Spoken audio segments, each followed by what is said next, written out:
Salut à tous, bienvenue sur la chaîne, bienvenue aujourd'hui dans cette nouvelle vidéo tournée ici au Cambodge. Nous sommes sur le site de Kho Kher sur lequel nous trouvons cette pyramide que vous voyez derrière moi.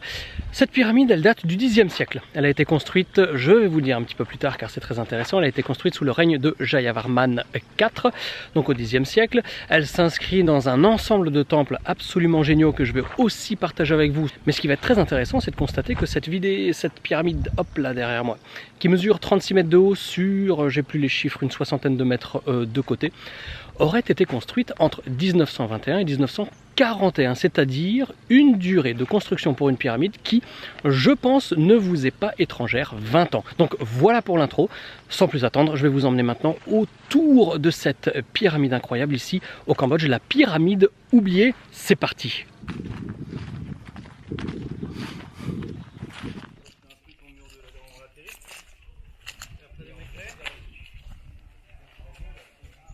Le site de Kho Kher est dominé par une pyramide à degrés, que l'on appelle un temple montagne, représentant le mont Meru, pyramide de 36 mètres de haut, s'élevant au-dessus de la plaine et les forêts alentours. C'est l'élément le plus saillant du complexe cultuel de Prasat Thom, qui s'étire sur plus d'1 kilomètre sur un axe nord-est-sud-ouest, dans lequel nous retrouvons d'autres ruines hindoues que nous traversons afin d'arriver au pied de la pyramide.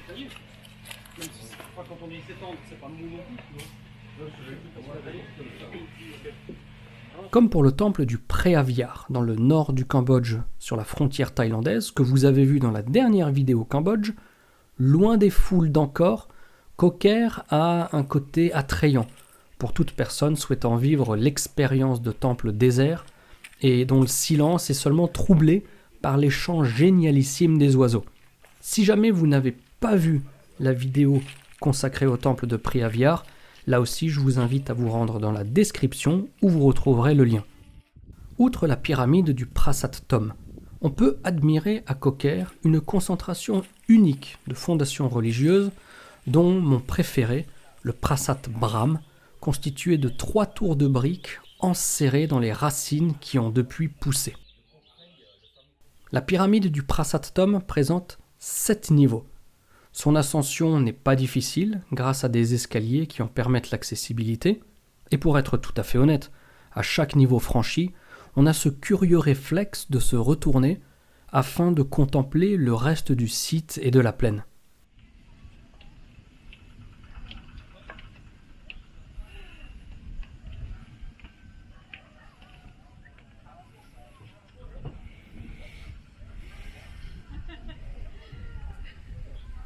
Si aujourd'hui, on note que le sommet est creux, difficilement filmable je l'avoue, mais j'ai tenté de faire de mon mieux, c'est que nous avons là une tour inachevée qui protégeait un symbole de Shiva sous forme de linga, une pierre taillée et polie de plus de 4 mètres de haut, et au niveau de son diamètre, on l'estimait entre 1 et 2 mètres. Si le terme linga ne vous est pas familier, voici à quoi cela ressemble lorsque c'est terminé. Mais là, ce que vous voyez à l'image, ce sont des proportions bien plus humbles que celles du symbole de Shiva qui était présent sur la pyramide du Prasat Thom. Et le linga que vous voyez à l'image est aussi présent dans l'un des temples de Kho Kher.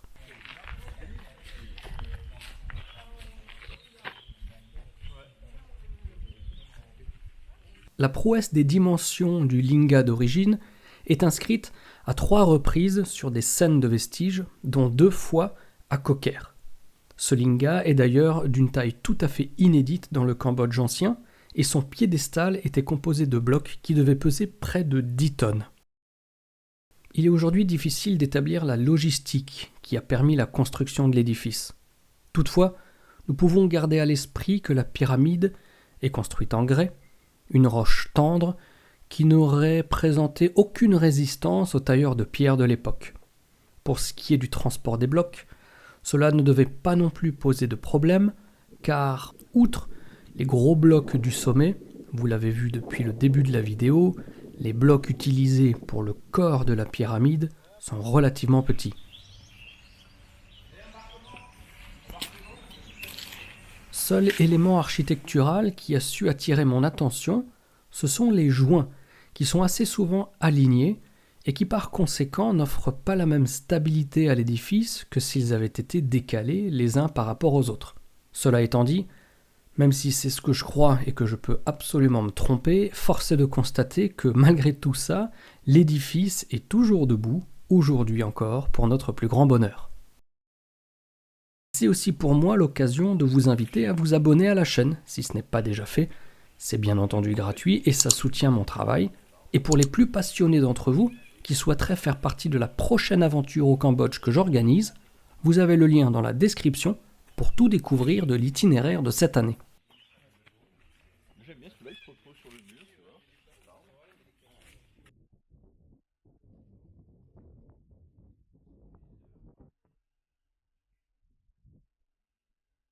L'histoire du Cambodge ancien demeure assez peu ou assez mal périodisée, mais elle ne manque pas d'évolution, de césure, de phases de transition, et les tentatives sont nombreuses pour affiner ou assouplir le découpage, évidemment conventionnel et trop lâche, en deux périodes.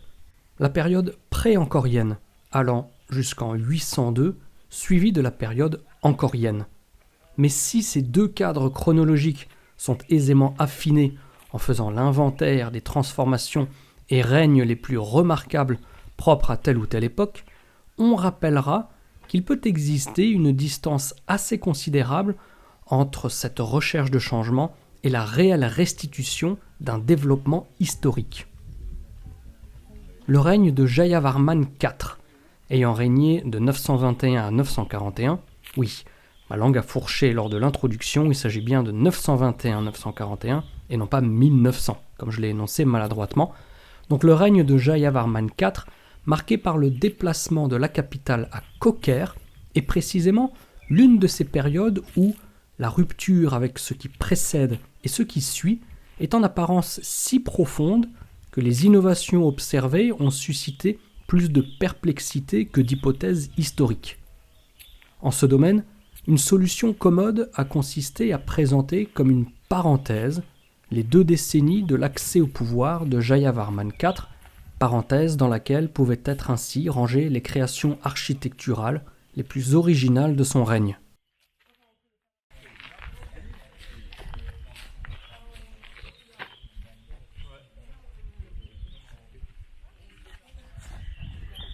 Mais une chose est certaine, le règne de Jayavarman IV représente un tournant et constitue un des épisodes fondateurs de l'histoire ankorienne ayant débuté au IXe siècle. Cela peut paraître étonnant, car bien que l'on soit durant l'époque ankorienne, Jayavarman IV a fait déplacer la capitale à 100 km d'Angkor. Au premier abord, il marque une nette rupture avec une tradition vieille de plus de 2 siècles. Il faut néanmoins préciser alors ce qui, dans ce déplacement du lieu de pouvoir, est véritablement inédit.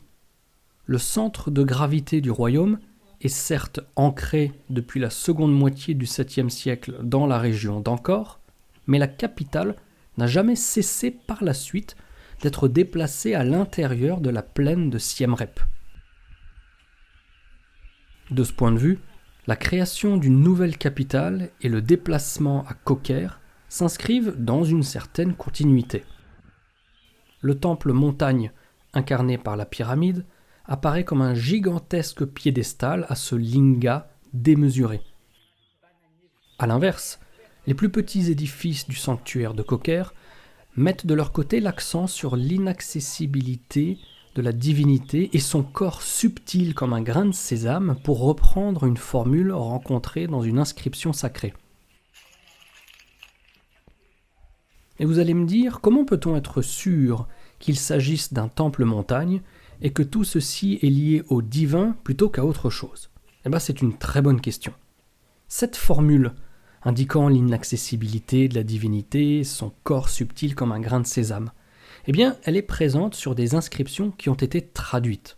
On en retrouve l'explication dans l'ouvrage « La fondation du culte Devaraja, danse, sacrifice et royauté au Prasat Tom de Kokher », publié par Éric Bourdonneau, texte dont vous retrouverez aussi les références dans la description. Et pour aller plus loin, Bourdonneau donne évidemment la source d'origine de cette inscription, qui est l'inscription K 1155.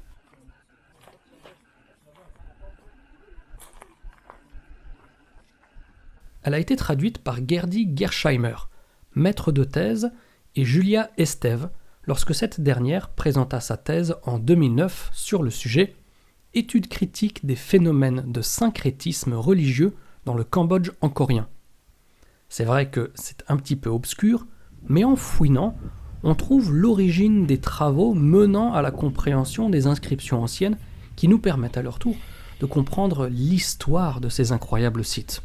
Cette pyramide, outre représenter une anomalie architecturale dans l'histoire cambodgienne, incarne d'une manière une période historique, elle aussi quelque peu anormale dans l'histoire du Cambodge angkorien, car pendant les 4 premières années de règne de Jayavarman IV à Kokher, Harshavarman Ier, son neveu, régnait parallèlement à Angkor, dans la plaine de Siem Reap. Voilà, j'espère que ça vous a plu. Moi, de mon côté, j'essaye de ne pas me casser la binette dans les racines d'arbres. Et je vous remercie d'avoir regardé la vidéo jusqu'au bout. Merci comme d'hab pour votre fidélité. Je vous donne rendez-vous très bientôt pour de nouvelles vidéos tournées, soit ici au Cambodge, soit en Égypte, soit au Pérou, soit à travers le monde. Bref, voilà. Allez, je vous laisse et d'ici là, portez-vous bien et gardez la passion. Ciao, ciao.